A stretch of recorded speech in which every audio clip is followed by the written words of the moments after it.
வணக்கம்,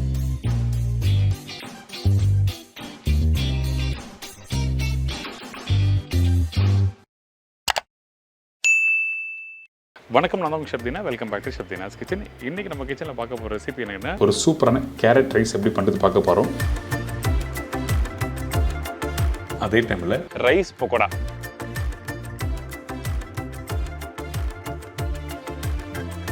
இந்த ரெசிபிக்கு தேவையான பொருட்கள் ஃபஸ்ட்டு பார்த்தலாமா? கேரட் ரைஸ் தேவையான பொருட்கள்: கேரட் 1/4 கிலோ, வேக வச்ச சாதம் ஒரு பெரிய பவுல், உளுத்தம்பருப்பு 1 டேபிள் ஸ்பூன், கடலைப்பருப்பு 1 டேபிள் ஸ்பூன், வேர்க்கடலை 2 டேபிள் ஸ்பூன், முந்திரி பருப்பு 10லேருந்து 15 நம்பர், பொடிசை நறுக்கிய வெங்காயம் 2 டேபிள் ஸ்பூன், இடித்த பூண்டு 10லேருந்து 15 பல்லு, காய்ந்த மிளகாய் 3லேருந்து 4 நம்பர், பச்சை மிளகாய் 2 நம்பர், மஞ்சத்தூள் சிறிதளவு, பெருங்காயம் 1/4 டீஸ்பூன், கருவேப்பிலை சிறிதளவு, கொத்தமல்லி தேவையான அளவு, உப்பு தேவையான அளவு, எண்ணெய் சமைக்கிறதுக்கு தேவையான அளவு. இதாங்க இந்த ரெசிபிக்கு தேவையான பொருட்கள். ஃபஸ்ட்டு நம்ம என்ன பண்ணுறோம், இந்த கேரட் ரைஸுக்கு கேரட்டை நல்லா கிரேட் பண்ணி எடுத்து வச்சுருங்க. அதாவது தோலை நல்லா பீல் பண்ணிவிட்டு நல்லா வாஷ் பண்ணி கிரேட் பண்ணி வச்சுருங்க. அதுக்கு பிறகு ஒரு மண்சட்டியில் கொஞ்சமாக எண்ணெய் சூடான பிறகு கடுகு போட்டிருக்கேன். கடுகு நல்லா பொரிஞ்சு வர டைமில் இடித்து வச்சுருக்க பூண்டு தோலோடு போட்டிருக்கேன். உங்களுக்கு நல்லா வாசனையாக இருக்கும், அதனால தான் அப்படி போட்டிருக்கோம். இதுக்கு பிறகு கடலைப்பருப்பு, உளுத்தம்பருப்பு. கடலைப்பருப்பு கொஞ்சம் கம்மியாக போட்டிருப்போம், உளுத்தம்பருப்பு அதிகமாக போட்டிருப்பேன். ஏன் கேட்டிங்கன்னா, நீங்கள் நல்லா வறுத்து முடிச்ச பிறகு சாப்பிட்டீங்கன்னா அந்த கடக்கு முடக்குன்னு இருக்கணும், அதனால தான் உளுத்தம்பருப்பு அதிகமாக போட்டிருக்கோம்.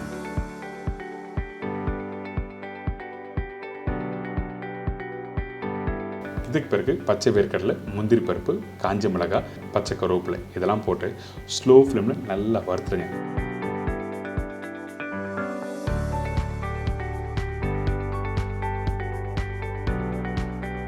எந்த அளவுக்கு நல்லா வறுக்கிறீங்களோ அந்த அளவுக்கு கேரட் ரைஸ் அருமையாக இருக்கும். ஏன் கேட்டிங்கன்னா, கடலைப்பருப்பு, உளுத்தம்பருப்பு, முந்திரி, வேர்க்கடலை இது எல்லாமே நல்லா வறுத்தா தான் உங்களுக்கு சாப்பிடும்போது கடக்கு முடக்குன்னு இருக்கும். இதுதான் ரொம்ப இம்பார்ட்டன்ட் இந்த மாதிரி கேரட் ரைஸ் பண்ணுறதுக்கு.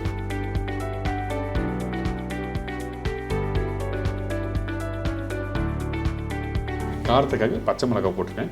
போட்ட பிறகு இதில் வெங்காயம் போட போகிறோம். ஆனால் வெங்காயம் அதிகமாக இந்த மாதிரி ரெசிபிக்கு யூஸ் பண்ணக்கூடாது. அதுவும் பர்டிகுலராக கேரட் அதிகமாக யூஸ் பண்ணுற இடத்துல வெங்காயம் நீங்கள் போட்டிங்கன்னா டேஸ்ட் மாறும். அதனால தான் நம்ம என்ன பண்ணுறோம், வெங்காயம் கம்மியாக போட போகிறோம்.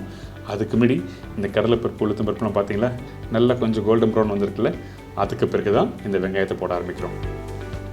வெங்காயம் அதிகமாக போட்டால் அந்த டேஸ்ட் மாறும். அதனால தான் வெங்காயம் கம்மியாக போட்டிருக்கேன். 2 டேபிள் ஸ்பூனுக்கு பொடிசாக கட் பண்ணி வச்சுருக்க வெங்காயம் போட்டிருக்கோம்.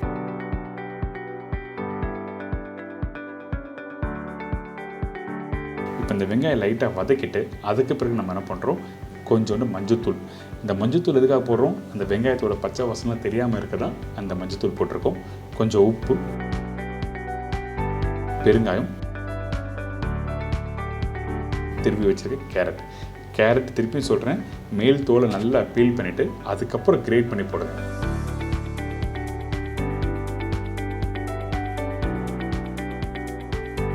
இந்த மாதிரி கேரட் போட்ட பிறகு அந்த தாளிப்போடு நல்லா மிக்ஸ் பண்ணுறோம். இந்த கேரட் வேகிறதுக்கு சில பேர் தண்ணி தெளிப்பாங்க. நீங்கள் தண்ணிலாம் தெளிக்காமல் அப்படியே நல்லா வேக விடுங்க.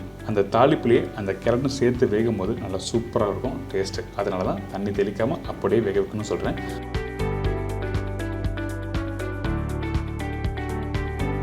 இந்த மாதிரி மிக்ஸ் பண்ணி முடித்த பிறகு உங்களுக்கு காரம் எப்படி இருக்குன்னு செக் பண்ணுங்க. இன்கேஸ் உங்களுக்கு காரம் வேணும்னு வச்சுன்னா அந்த டைமில் பச்சை மிளகாய் மட்டும் தான் போடணும். இந்த ரெசிபி பொறுத்த வரைக்கும் நீங்கள் காரம் பார்த்தீங்கன்னா ஒன்று காஞ்ச மிளகாய், அப்படி இல்லைன்னா பச்சை மிளகாய். காஞ்ச மிளகாய் நம்ம அப்படியே போட்டதுனால காரம் இறங்காது. அதனால் உங்களுக்கு ஏற்ற மாதிரி நீங்கள் பச்சை மிளகாய் நீங்கள் போட்டுக்கலாம். இதுக்கு பிறகு ஒரு மூடி போட்டு ஒரு 5 நிமிஷம் வேகட்டும். திருப்பி ஓப்பன் பண்ணி பார்த்தீங்கன்னா ஓரளவுக்கு வெந்திருக்கும். நீங்கள் அப்படியே விட்டினா அடி பிடிக்கிறதுக்கு வாய்ப்பு இருக்கும். அதனால் அப்பப்போ ஒரு 2 நிமிஷம் இல்லை 3 நிமிஷத்துக்கு ஒரு வாட்டி ஓப்பன் பண்ணி நல்லா குக் பண்ணுங்கள்.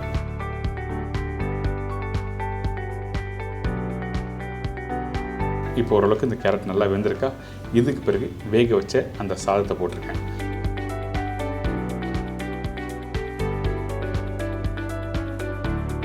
ஃபைனலாக கொஞ்சம் கொத்தமல்லியும் போடுறோம். போட்ட பிறகு இதை நல்லா மிக்ஸ் பண்ணுங்கள். சில பேருக்கு சாதம் கொஞ்சம் நல்லா வேக வச்சுட்டு மிக்ஸ் பண்ண நல்லா சொல்லுவாங்க, ஆனால் உதிரியாக வராது. ஆனால் நல்லா வேக வச்ச சாதத்தோட நீங்கள் மிக்ஸ் பண்ணி சாப்பிட்டு பாருங்களேன், அந்த டேஸ்ட் அருமையாக இருக்கும். பார்க்குறதுக்கு நல்லா இருக்காது, ஆனால் டேஸ்ட் அருமையாக இருக்கும். நீங்கள் வேணால் வீட்டில் ட்ரை பண்ணி பார்க்கலாம், ஒன்றும் தவறு எதுவுமே இல்லை. இப்போ திருப்பி கொஞ்சம் உப்பு போட்டிருக்கேன், அதுக்கப்புறம் கொஞ்சம் கொத்தமல்லியும் போட்டு நல்லா மிக்ஸ் பண்ணி எடுத்திங்கன்னா அருமையான கேரட் ரைஸ் ரெடி.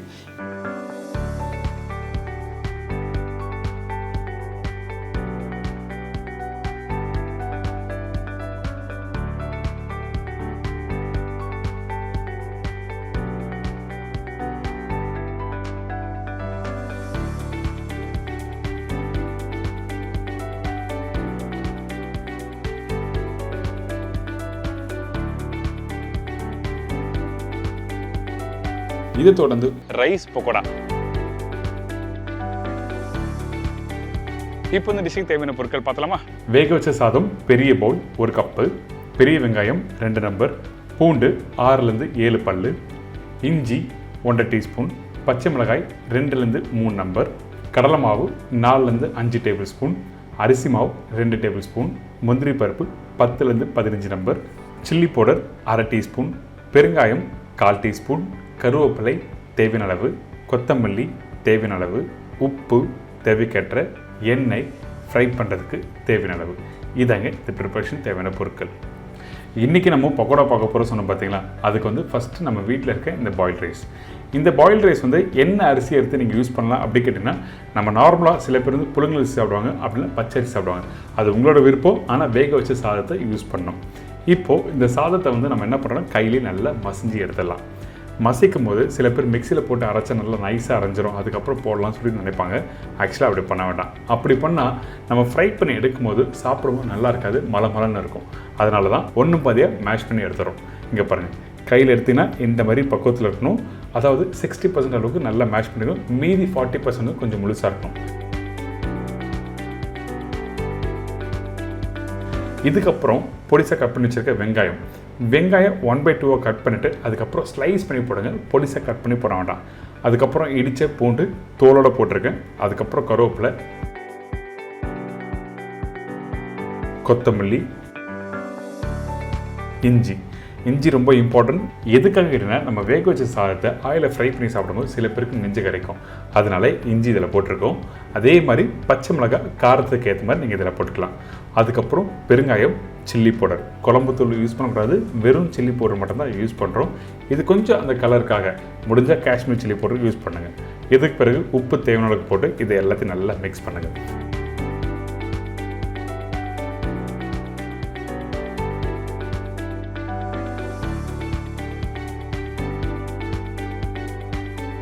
மிக்ஸ் பண்ணும்போது அந்த உப்பு காரம் எல்லாமே கரெக்டாக மிக்ஸ் ஆகும். அதுக்கு பிறகு ஒரு கெட்டியான ஒரு டெக்ஸ்சர் கிடைக்கும்.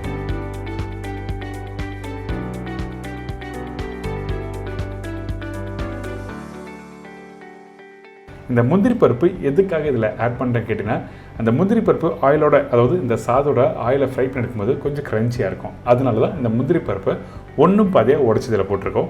நான் 10லேருந்து 15 நம்பர் போட்டிருக்கேன். உங்களுக்கு வேணும்னா எக்ஸ்ட்ரா ஆட் பண்ணிக்கலாம், ஒன்றும் தவறே இல்லை. இதில் மிக்ஸ் பண்ணி எடுத்த பிறகு திருப்பி உங்களுக்கு காமிக்கிறேன். இந்த மாதிரி கெட்டியாக விழும்.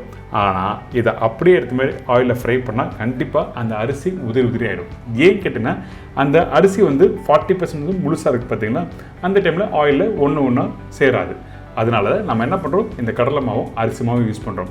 இந்த கடலை மாவும் அரிசி மாவும் எந்த மாதிரி பக்குவத்தில் இருக்குன்னா, பைண்டிங் ஏஜென்ட், அதாவது ஒன்றோட ஒன்று ஒற்றை பக்குவத்துக்கு அந்த அளவுக்கு நல்லா மிக்ஸ் பண்ணிக்கணும். நீங்கள் கடலை மாவு 4 டேபிள் ஸ்பூன் சொல்லியிருக்கேன். வேணும்னா 1 டேபிள் ஸ்பூன் கம்மி பண்ணிக்கலாம், அப்படி இல்லை 1 டேபிள் ஸ்பூன் எக்ஸ்ட்ரா போட்டுக்கலாம். அதாவது அந்த கெட்டியான பக்குவம் வர அளவுக்கு நீங்கள் கரெக்டாக மிக்ஸ் பண்ணி எடுத்துக்கோங்க. இதுக்கப்புறம் நம்ம என்ன பண்ணுறோன்னா, ஆயில் சூடாக இருக்குது. எண்ணெய் சூடான எண்ணெயில் நீங்கள் 1 by 1 போட்டு ஃப்ரை பண்ணி எடுத்து இந்த பக்கோடா ரெடி. இது ஆல்ரெடி குக் பண்ண ரைஸ் தான், அதிக நேரம் குக் பண்ண வேண்டியதில்லை, அதாவது அதிக நேரம் ஃப்ரை பண்ண வேண்டியதில்லை. அதனால் ஜஸ்ட்டு போட்டு அடுத்த ஒரு 3 நிமிஷத்தில் நீங்கள் இந்த பக்கோடா ரெடி ஆகிடும். நல்லா கிறிஸ்பியாக சின்ன பீஸாக போட்டு ஃப்ரை பண்ணி சாப்பிட்டு பாருங்களேன், அந்தளவுக்கு சூப்பராக இருக்கும்.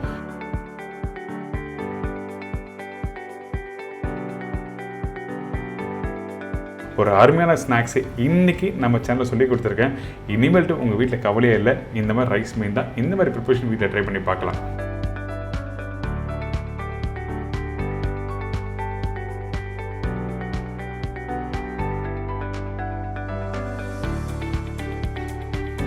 இந்த ரெசிபி எல்லாருக்கும் ரொம்ப ஈஸி ப்ரிப்பரேஷன். அது மட்டும் இல்லை, உங்களுக்கு வீட்டில் இனிமேல் சாதம் மீன் தான், கண்டிப்பாக இந்த மாதிரி ட்ரை பண்ணி பார்க்கலாம். இதே மாதிரி நாளைக்கு இன்னொரு டிஷ்ஷை சந்திக்கிறேன். நன்றி, வணக்கம். See you, bye-bye, take care.